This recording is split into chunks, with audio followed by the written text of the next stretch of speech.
Bonjour Targoumé, j'espère que déjà je prononce bien ton prénom.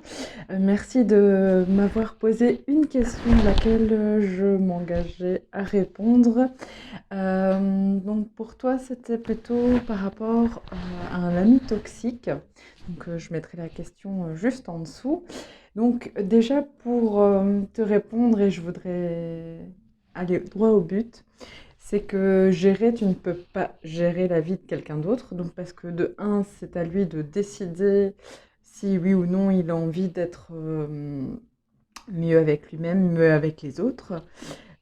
Donc, j'imagine que tu as déjà testé des conseils, etc. Et tu as bien vu que ben, ça marchait pas, ou tout au plus quelques jours, quelques semaines. Voilà. Et de deux, tu ne peux pas passer ta vie, en fait, à essayer de réussir la sienne. C'est la tienne que tu dois réussir en premier. Alors, j'ai très peu d'informations, donc je reste un peu très basique. Mais en tout cas, je ne sais pas pour qui il est toxique. Est-ce que tu as remarqué qu'il était toxique pour lui? Est-ce que c'était pour toi également? Donc, si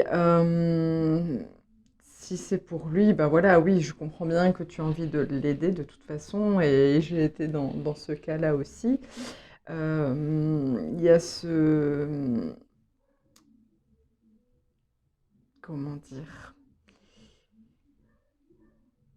C'est un peu la figure du sauveur aussi qu'on représente quand on veut aider quelqu'un. Euh, à voir où tu en es dans ce stade de sauveur. Moi, c'est-à-dire que j'étais vraiment à l'extrémité. Je voulais sauver la personne, porter la personne, faire les choses à la place de la personne. Et ça pendant plus de 10 ans. Donc, j'ai bien compris que c'était pas possible. Donc, voilà pourquoi aussi je me permets de parler de ce sujet. Qu'est-ce que je veux dire? Oui, donc si la personne est toxique pour toi, effectivement, je pense que la meilleure des solutions, ça va être de te distancier de cette personne. Je vais t'expliquer aussi pourquoi. Et dans un premier temps, peut-être, en fait, en te distanciant, c'est pour sortir de la cage du rat, comme on dit, de la roue du rat. Parce qu'en fait, si tu veux, ton ami, il est dans sa roue, hein, comme le rat, il est dans sa roue, il tourne, il tourne, il tourne. Et toi, en étant trop proche de lui, en fait, tu es en train de tourner dans la même roue que lui.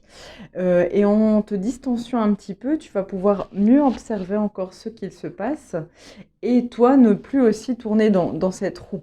Pouvoir respirer un peu et pouvoir aussi un peu avancer dans ta vie. Donc, euh, tu me parlais aussi de l'amener à une vie plus épanouie. Donc, pour moi, la meilleure manière de l'amener à une vie épanouie, c'est de toi-même avoir une vie épanouie. Et c'est pour ça que c'est important de te distancier de lui pour pouvoir, toi, avancer, l'inspirer. Par exemple, tu peux lui parler de toi, de tes peurs, de tes blessures, de tes obstacles, et lui montrer un petit peu comment toi tu avances, comment toi tu fais. Euh, et voilà, c'est toutes des pistes d'inspiration qui vont pouvoir l'aider en fait à aller mieux ou lui parler en fait de choses que tu as lues ou des expériences que tu as vécues qui ont marché pour toi et qui pourraient marcher pour lui, mais sans forcément toujours lui donner des conseils et lui dire faut faire ça, faut faire ça, faut faire ça pour que tu ailles mieux. Parce que là, ben, comme je l'ai dit au tout début, tu as sûrement déjà testé, ça ne marche pas. Donc voilà, j'espère déjà avoir pu répondre à quelques-unes de tes questions et si tu as des choses plus précises à me demander, n'hésite pas à revenir vers moi. Voilà, je t'embrasse.